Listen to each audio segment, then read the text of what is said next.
జగన్కి సంబంధించినటువంటి ఏదైతే వైజాగ్ రిషికొండ బీచ్ దగ్గర ఆయన కట్టిండో దానికి సంబంధించినటువంటి న్యూసే ఈరోజు హైలైట్గా కనబడుతూ ఉంది. అది ఏపీకి సంబంధించిన న్యూస్ని తెలంగాణలో హైలైట్ చేస్తున్నాడు ఆంధ్రజ్యోతి సంబంధించినటువంటి చంద్రబాబు యొక్క ముఖ్య అనుచరుడు అనుకోవచ్చు. వాస్తవం చెప్పాలంటే సరే, ఇవి ఏ ప్రభుత్వాలైనా కానీ గతంలో చంద్రబాబు ఉన్నప్పుడు ఆయనే ఒక రకమైన ఇల్లు కట్టుకున్నాడు. ఈరోజు జగన్ అధికారంలో ఆయన ఒక రకమైన ఇల్లు కట్టుకున్నాడు. అదేవిధంగా కేసీఆర్ ఈరోజు ప్రగతి భవన్ పేరిట విలాసవంతమైన భవనం కట్టుకున్నాడు. అదేవిధంగా ఇప్పుడు రేవంత్ రెడ్డి సీఎంగా ఉన్నాడు. ఆయన కూడా ఇది మానవ వనరులకు సంబంధించినటువంటి హెచ్ఆర్డి ఏదో ఎంహెచ్ఆర్డి అనుకుంటా, సో దానికి సంబంధించినటువంటి ప్లేస్లో కూడా విలాసవంతమైనటువంటి భవనం కట్టుకుంటా ఉన్నాడు.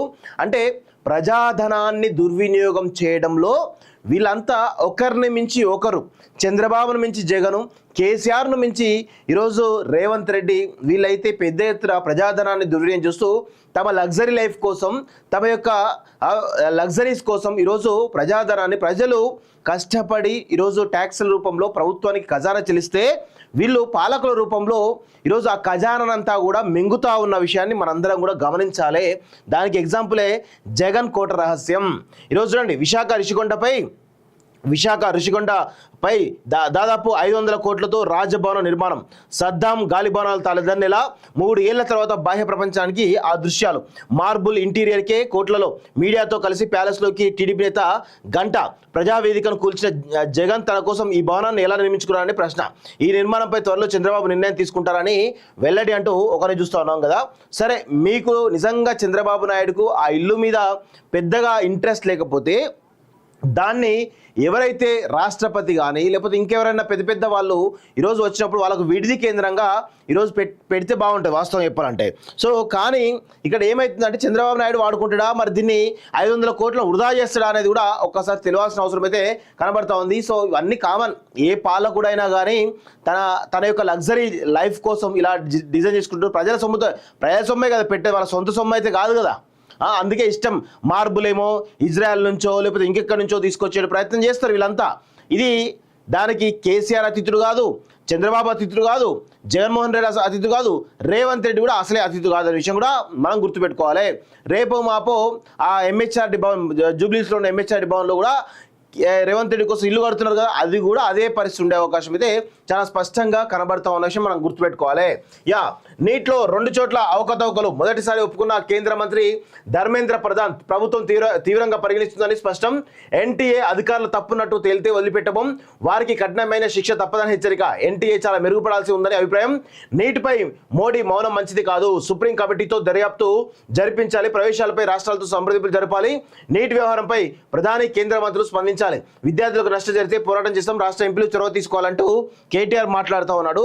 మరి కేటీఆర్ నిజంగా విద్యార్థులు నష్టం జరిగితే పోరాటం చేస్తామన్నారు కదా, గతంలో టీఎస్పీఎస్సీ స్కామ్ అయినప్పుడు ఎందుకే మాట్లాడలేదు కేటీఆర్, ఇప్పుడు వచ్చి మాట్లాడుతూ ఉన్నావు?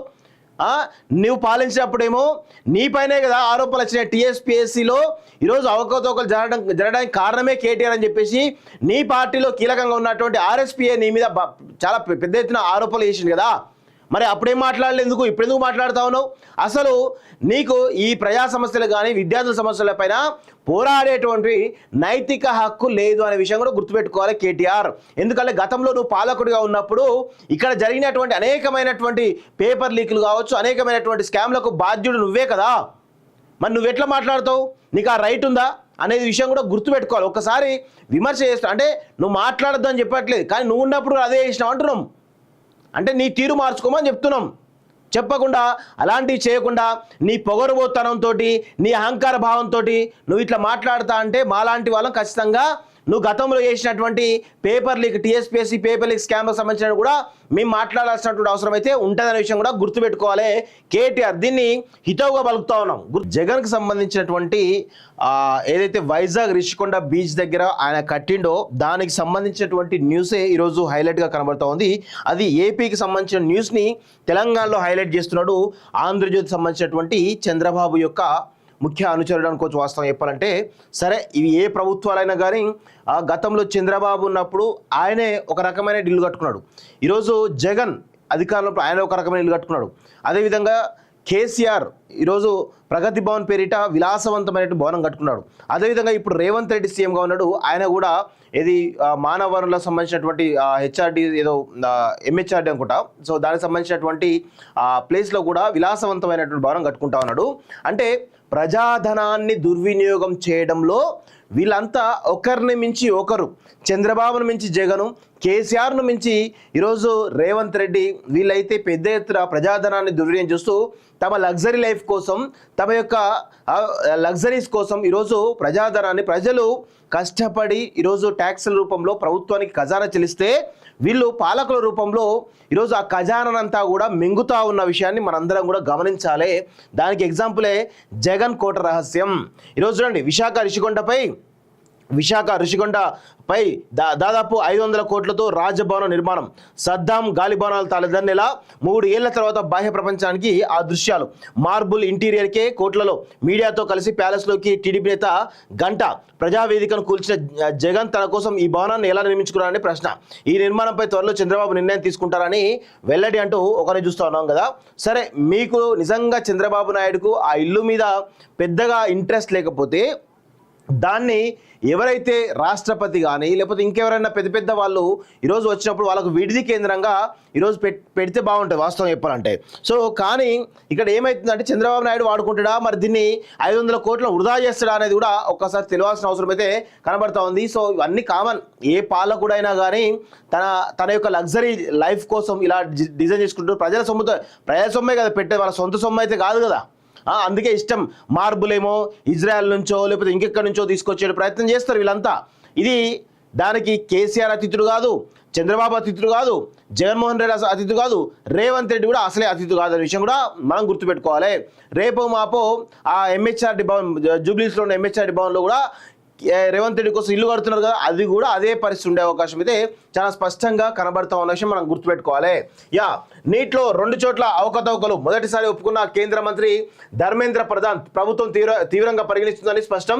ఎన్టీఏ అధికారులు తప్పున్నట్టు తేలితే వదిలిపెట్టబం, వారికి కఠినమైన శిక్ష తప్పదని హెచ్చరిక. ఎన్టీఏ చాలా మెరుగుపడాల్సి ఉందని అభిప్రాయం. నీటిపై మోడీ మౌనం మంచిది కాదు, సుప్రీం కమిటీతో దర్యాప్తు జరిపించాలి, ప్రవేశాలపై రాష్ట్రాలతో సంప్రదింపులు జరపాలి, నీటి వ్యవహారంపై ప్రధాని కేంద్ర మంత్రులు స్పందించాలి, విద్యార్థులకు నష్టం జరిగితే పోరాటం చేస్తాం, రాష్ట్ర ఎంపీలు చొరవ తీసుకోవాలంటూ కేటీఆర్ మాట్లాడుతూ ఉన్నాడు. మరి కేటీఆర్ నిజంగా విద్యార్థులు నష్టం జరిగితే పోరాటం చేస్తామన్నారు కదా. గతంలో టీఎస్పీఎస్సీ స్కామ్ అయినప్పుడు ఎందుకే మాట్లాడలేదు కేటీఆర్, ఇప్పుడు వచ్చి మాట్లాడుతూ ఉన్నావు. నువ్వు పాలించినప్పుడేమో నీపైనే కదా ఆరోపణలు వచ్చినాయి. టీఎస్పీఎస్సీలో ఈరోజు అవకతవకలు జరగడానికి కారణమే కేటీఆర్ అని చెప్పేసి నీ పార్టీలో కీలకంగా ఉన్నటువంటి ఆర్ఎస్పీఏ నీ మీద చాలా పెద్ద ఎత్తున ఆరోపణలు చేసింది కదా. మరి అప్పుడేం మాట్లాడలేదు, ఎందుకు ఇప్పుడు ఎందుకు మాట్లాడుతా ఉన్నావు? అసలు నీకు ఈ ప్రజా సమస్యలు కానీ విద్యార్థుల సమస్యల పైన పోరాడేటువంటి నైతిక హక్కు లేదు అనే విషయం కూడా గుర్తుపెట్టుకోవాలి కేటీఆర్. ఎందుకంటే గతంలో నువ్వు పాలకుడిగా ఉన్నప్పుడు ఇక్కడ జరిగినటువంటి అనేకమైనటువంటి పేపర్ లీకులు కావచ్చు, అనేకమైనటువంటి స్కామ్లకు బాధ్యుడు నువ్వే కదా. మరి నువ్వు ఎట్లా మాట్లాడతావు? నీకు ఆ రైట్ ఉందా అనేది విషయం కూడా గుర్తుపెట్టుకోవాలి. ఒకసారి విమర్శ చేస్తా అంటే నువ్వు మాట్లాడద్దు అని చెప్పట్లేదు, కానీ నువ్వు ఉన్నప్పుడు అదే చేసినావు అంటున్నాం. అంటే నీ తీరు మార్చుకోమని చెప్తున్నాం.